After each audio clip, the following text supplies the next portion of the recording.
My name is Alex Berger. I am a principal engineer here at Cisco, and today we're going to be talking about a bunch of work we've been doing to deliver Campus Fabric through Meraki Dashboard. Joining me today is going to be Nico Darrow, who's a senior TME on Cloud Managed Switching, who's going to do some demos of the actual functionality. But before we get into that, I just want to highlight something that I think you've heard a few times now. We've been really busy trying to get the cloud enabled for more platforms from Catalyst. Like we've been working on, the 9300s historically. We took our first step with iOS XE with the MS390, but we know customers have been buying lots and lots of different Catalysts. And so with our 17.18 release, we're actually introducing support for the 9500s, as well as the rest of the 9200 portfolio. So the CXs, et cetera. And we have more things we're trying to get brought into Dashboard and will be coming over the next probably the next year, if not the next 6 to 8 months. But not only on platforms, we've been putting a lot of work, we're also building tons of features to support larger environments where there's requirements like VRF support, BGP, routed interfaces and RPVST, but all of this building towards being able to support large environments and large campuses. However, we all know there's tons of challenges with traditional networks, the spanning tree, routing down to the access layer, from just management sprawl, like having to manage each device as an individual entity. That becomes difficult when you have like rapid troubleshooting and someone starts making changes to try to fix a problem. You end up with sprawl in your configurations. You end up having things deviate from a standard. Trying to take care of large layer 2 environments, especially if you have requirements for layer 2 adjacency, becomes difficult, because you have to start stretching VLANs and introducing spanning tree and large capacities. Then the last piece here is really security can be difficult as well, especially if you use traditional or legacy mechanisms like VLAN assignment. Some devices don't like having VLANs changed, most in fact. And then visibility into those policies and how they're actually being instantiated in the network, and what's actually happening with those policies, like what's being blocked, what's being permitted, and keeping all of that together and well managed.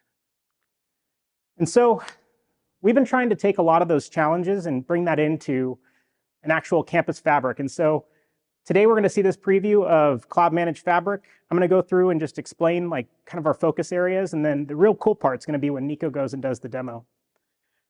But we've been looking at this as a way to try to reduce the amount of management sprawl, create a single logical entity that you manage across networks in Meraki Dashboard. If you're not familiar with networks, we usually have them as like logical buckets of devices that get similar configuration.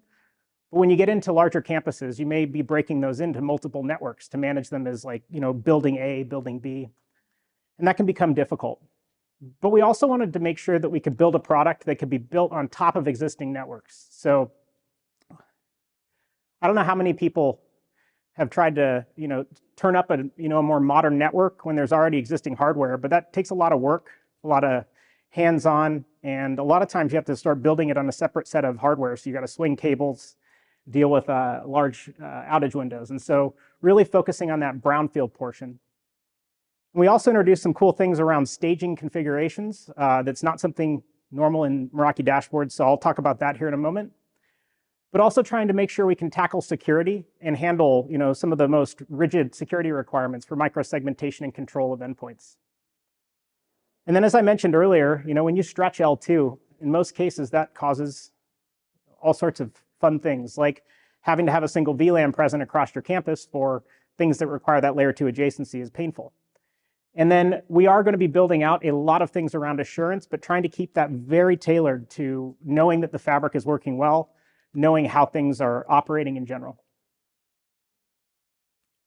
When I mention seamless integration, I don't mean that we're going to immediately convert a network into a fabric, but what we want to allow is you to build a fabric on top of that network. And that doesn't mean that it's going to be perfect immediately, but allows you to start with what you have and then move things into the fabric. And so we're going to have some tool sets to allow you to migrate segments. We want to make sure also that we don't make you build fabric down to the access layer, because that can also be painful, especially if you don't have all the hardware necessary. And so we will have full support for starting fabric at the distribution, so that you can keep that access layer intact, but still have Sorry, did you have a question? Just a comment, hardware or licensing. True. Yeah. No, it's really to try to make it as flexible as possible so that, yeah, you don't have to redo your whole network. Now with here, let me take some water here real quick. On the underlay side, we wanted to make sure that, yes, you're going to build a fabric on top of this network, but you probably have devices that have static IPs or requirements that you're not going to really go and touch every single device. And so being able to take existing subnets and move those into the fabric. And so we're going to have an entire workflow for looking at all the devices as part of the fabric. And then you can pick a subnet and just move it into the fabric and then choose where it's present. So you could deploy it across the board as an anycast subnet, or pick just a couple leaves where it needs to be present and then prune it from the rest. And then once you've migrated everything out of the underlay, we're going to build tooling to actually help optimize that underlay so that it works well and is as resilient as possible. Now, not all network devices can handle tens of thousands of MAC addresses and handle tons and tons of broadcast traffic. And so we've been spending a lot of time also making sure we have the tooling in place so that you can optimize that topology and optimize how those subnets are presented on the network. And so, for instance, be able to go in and turn down bum traffic replication between leaves so that southbound devices don't necessarily get impacted by large-scale environments.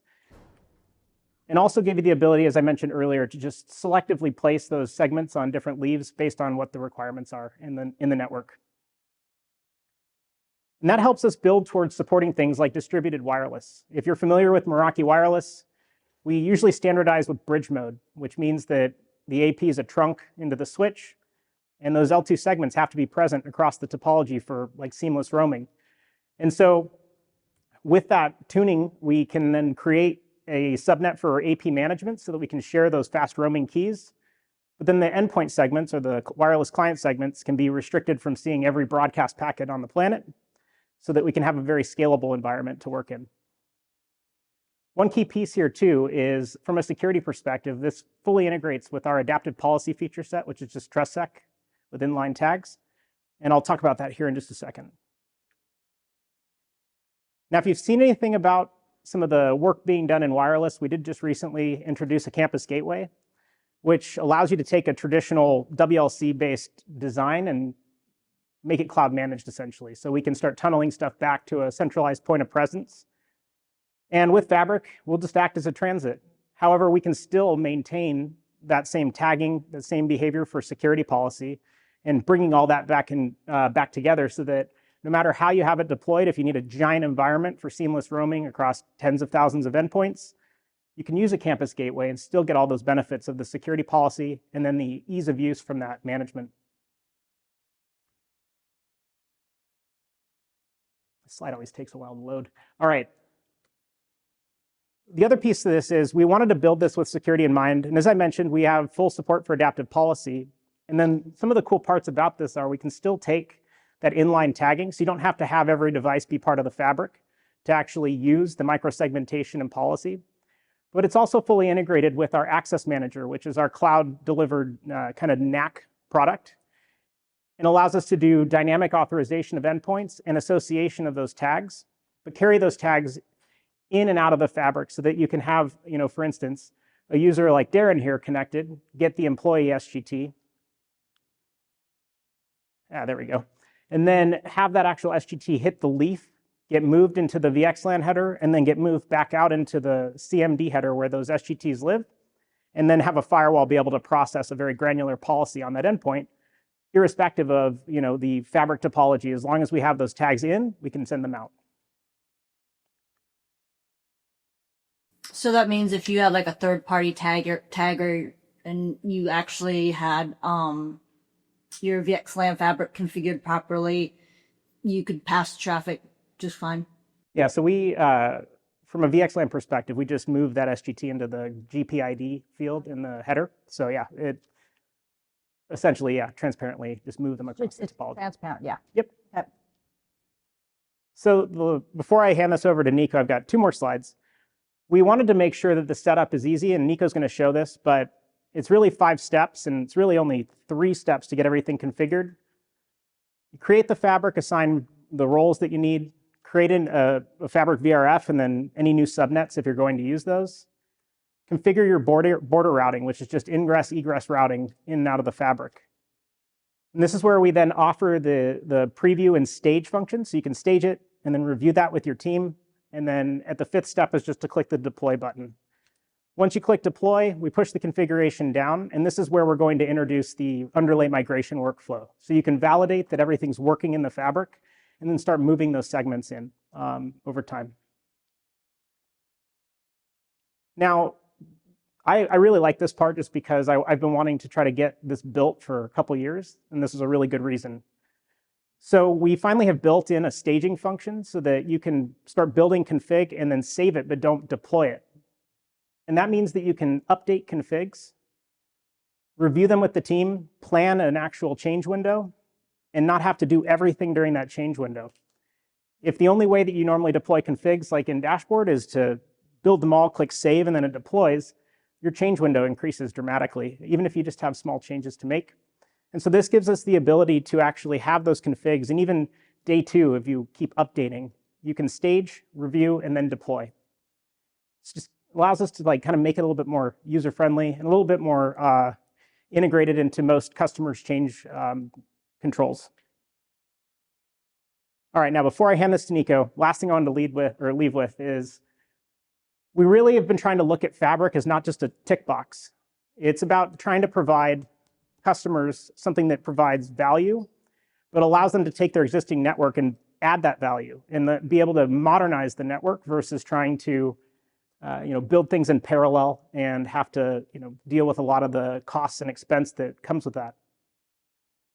And try to make sure at the end that we can also provide the security policies necessary to operate a large campus and be able to control resources as necessary. So Nico didn't say this, but I wanted to put this on here for fun. He's going to come up here and do a demo now of the actual user experience and a full setup. All right. Well, great to be back here again. Thank you very much for your time. And this is a very exciting times because we're about to demo basically our cloud orchestrated EVPN fabric. So this is a standard network. As you can see here, we've got a multitude of these catalyst switches, right? For everything from the 9300X, 9300s. As you can see, as we bring in hardware, we're also trying to leverage the capability underlying of the hardware to be able to develop new features, and Fabric being one of them. So these switches, nothing super exciting about them outside of they've been deployed with static IPs, just a straight layer 2 switch at this point. There's nothing really on it. And I can show you that too, right? On top of everything we're doing with Fabric and new features, we're also building out the tool sets to be able to troubleshoot this and manage it, right? So here I've got one of the Leaf devices. I'm going to jump into a CLI terminal, right? So we're also not losing all the capabilities you have for troubleshooting or that you've known and you've learned, right? So show IBGP summary. This, you can see nothing's there. Show VRF.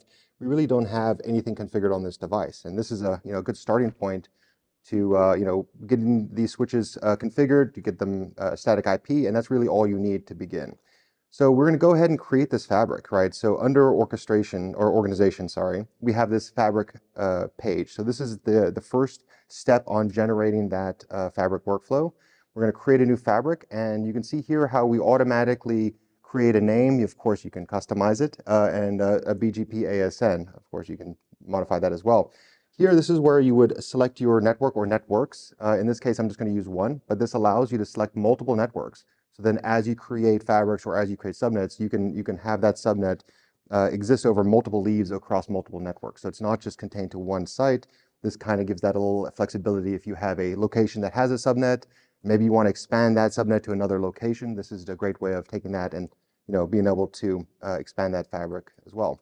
Now, when we create the fabric, we do need to generate some loopbacks, which is also a new concept to Meraki.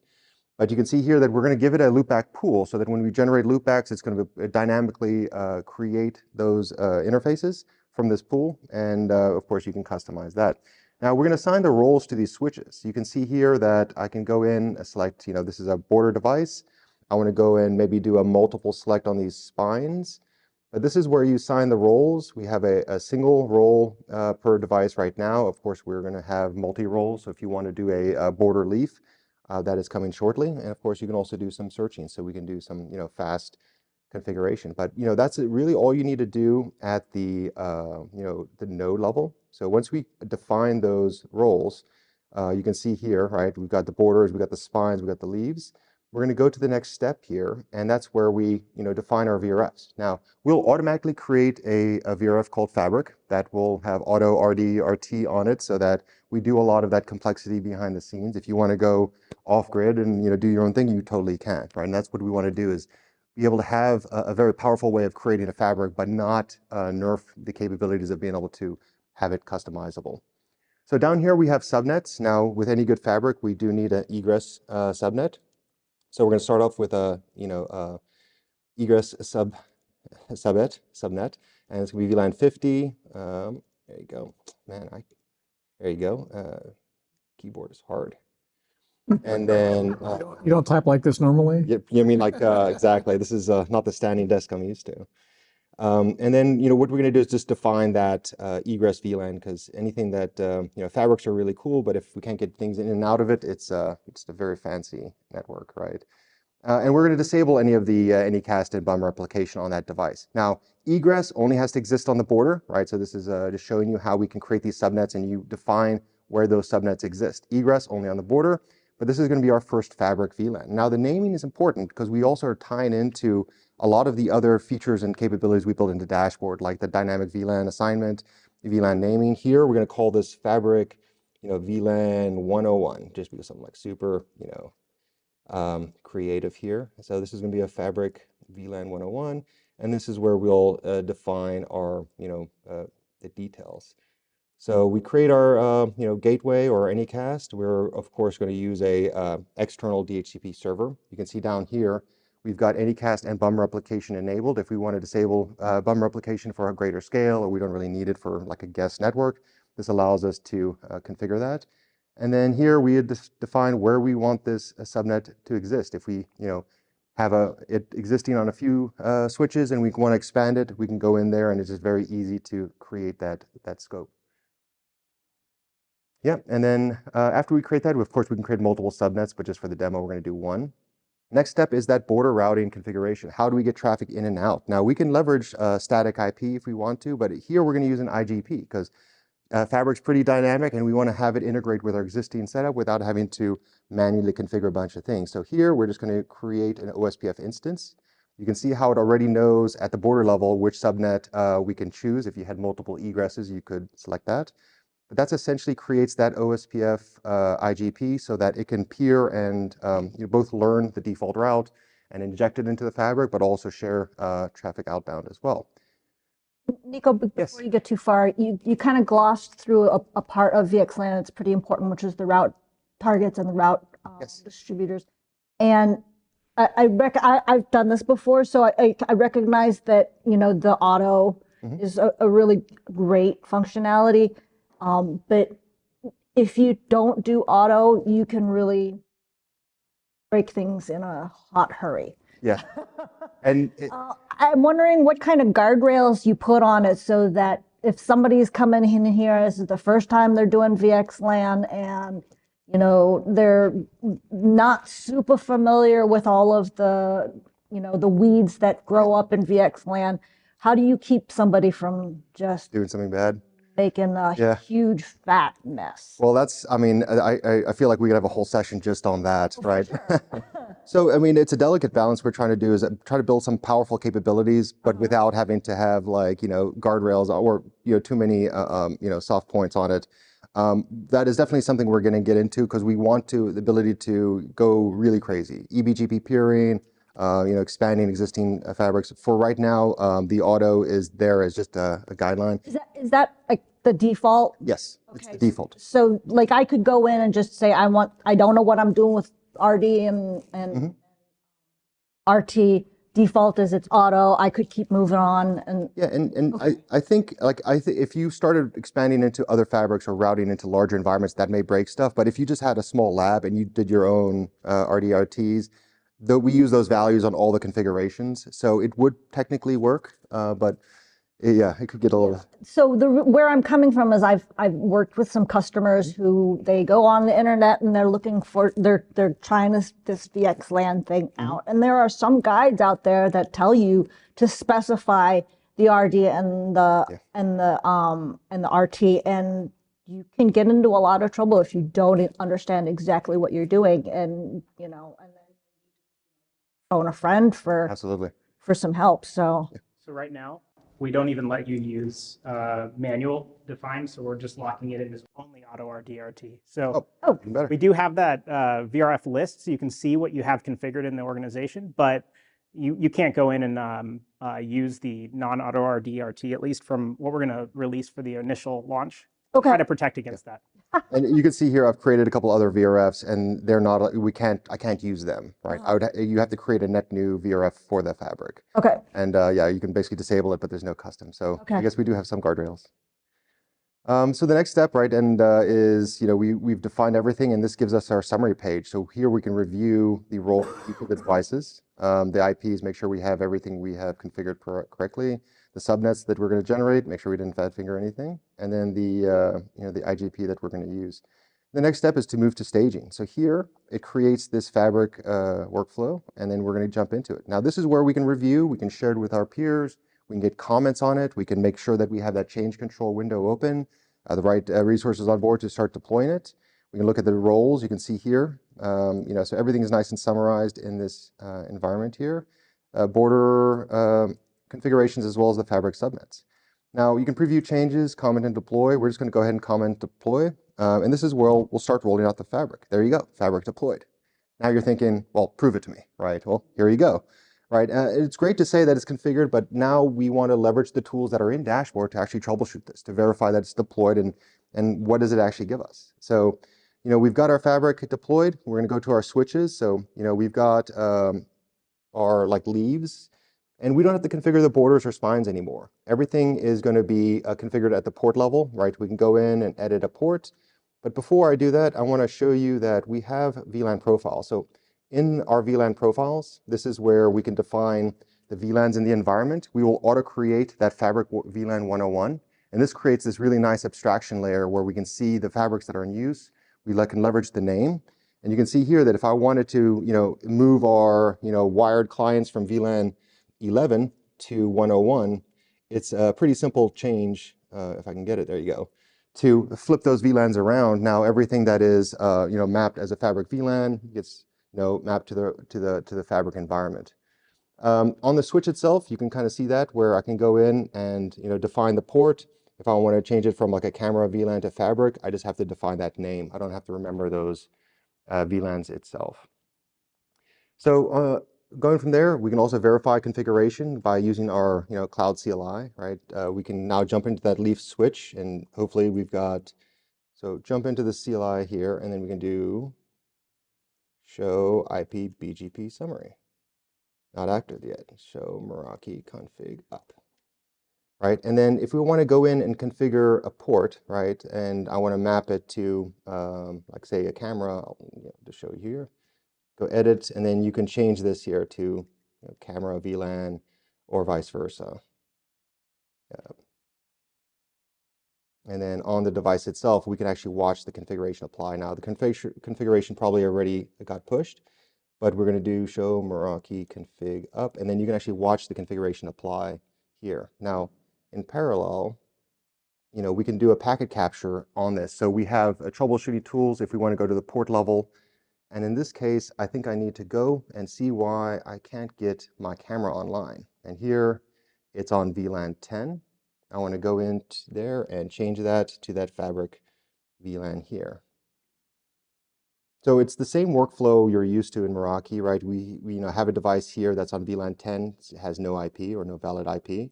I want to go ahead and disable and re-enable that port. Now we can also do a packet capture, and packet capture takes a little time, but I've already done one. And what's great is that when we do packet captures, we also are VXLAN aware. So in our cloud PCAP or intelligent packet capture, you get all the ability to look at the packets, but we do have built-in profiles. So you can go down here and select VXLAN. So this will automatically show you the view where we can see both IPs. And hopefully you can see that here, maybe a little bit bigger. There you go. But you can see the dual IPs where you have the underlay and overlay IPs.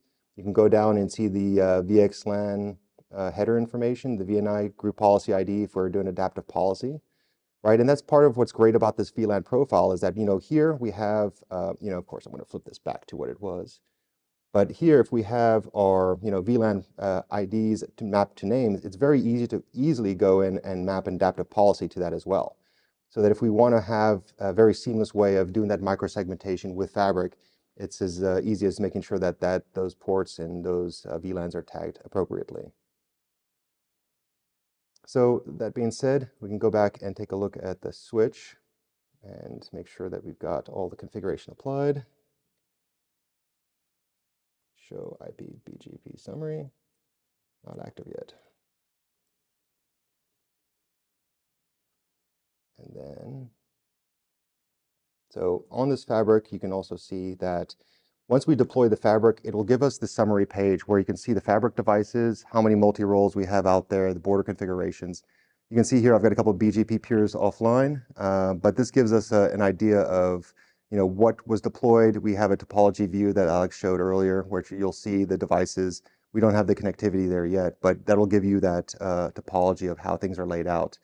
And going up here, you also see the VRFs that were deployed, the border configurations, but here are the subnets that were generated on each of the devices, so you can verify the configs are there. Now, on top of that, it's not just static assignment, right? We have the ability to go into like Access Manager. Access Manager is our cloud radius and policy server, so we can go in and have ports dynamically assign ports to the Fabric. So you can see here, here's a rule where I'm going to tie into a wireless where if someone's connecting into the right AP with the right PSK, they're going to map to that Fabric VLAN 101. So we can now, where previously mapped to maybe VLAN 10, this would map to VLAN 101. So you can easily move devices into the Fabric and verify that everything there is working. I know we're hitting some time here. Any questions that we can answer? This is a preview right now. We're looking at launching this into public beta in like November timeframe, just to level set that. I should have mentioned that earlier, but. Quick question, Josh from Diversified. Do you have some targeted partners and or customers already lined up to help you in that? Absolutely. I would assume so. Yes, absolutely. Good nods on that. Yeah, and we're gonna be having a fairly decent EFT phase where we're gonna be working with customers and getting a lot of feedback. Because yes, we made some very opinionated decisions, but we need to make sure that it meets customer requirements. So we do have roughly 10 so far that we're gonna be working with. The minute we get this into a spot where we can, have people start taking advantage. So.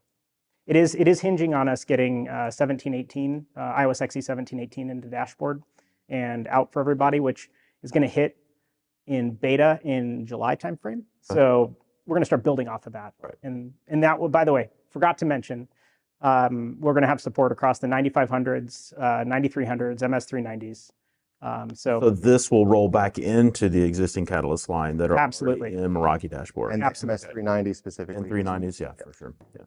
And what's great is that as we deploy, depending on the type of hardware you deploy, we're going to keep track of the capacity. So as you roll it out, as you use it, we're tracking how much is in use, how much is left in the Fabric to deploy, and that gives you those metrics to make sure it's successful. So you did mention you were looking at dealing with brownfield deployments. Mm-hmm. Is there a way to have Meraki in a read-only mode, where all it's doing is it's not configuring equipment? It's just looking at what's there and maybe pulling like MAC table information or whatnot. Yeah, absolutely. We have the ability to run it in cloud managed device config, right, which was previously known as mount monitoring. And that allows us to take existing switches that maybe we don't have the full capability to support the feature, like maybe EIGRP or something. So you can have it where you have the full visibility into dashboard. We have remote CLI into it where you can read write via CLI, but we're not pushing config. We're not managing it. That allows you to run your brownfield config and still run all the tools, the alerting, packet capture, without affecting the config you have. And then when we are ready to onboard it, we support all the features, then we could migrate it in. So